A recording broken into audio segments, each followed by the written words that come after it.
During my time, the various years that I served as UN Special Rapporteur for freedom of religion and belief, I've always been in touch with Jehovah's Witnesses, including when undertaking country-specific fact-finding missions, because Jehovah's Witnesses are one of the communities very much under threat, but with little public attention giving to their situation. So it's all the more important that we become aware of the dramas unfolding there.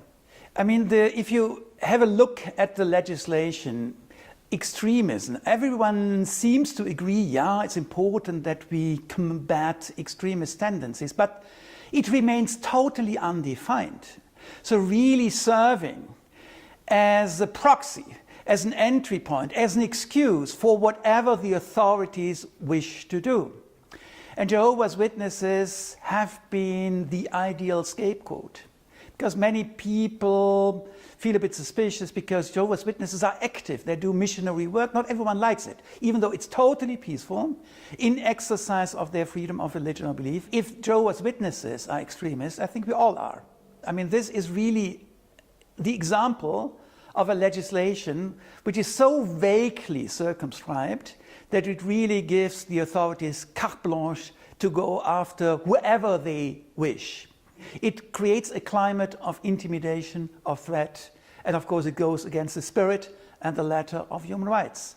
So people in Russia, but also the international community, really have to pay a lot of attention to what is going on there.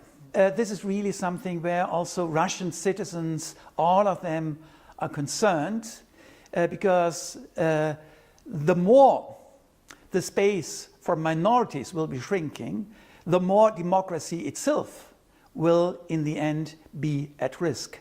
Either we have the space where freedom of religion or belief can manifest itself, free from coercion, free from intimidation, free from absurd threats in the name of fighting extremism, or the space will shrink more and more. And this is something we have observed in many countries. So any particular religious community being targeted, scapegoated by the state will shrink the space for all.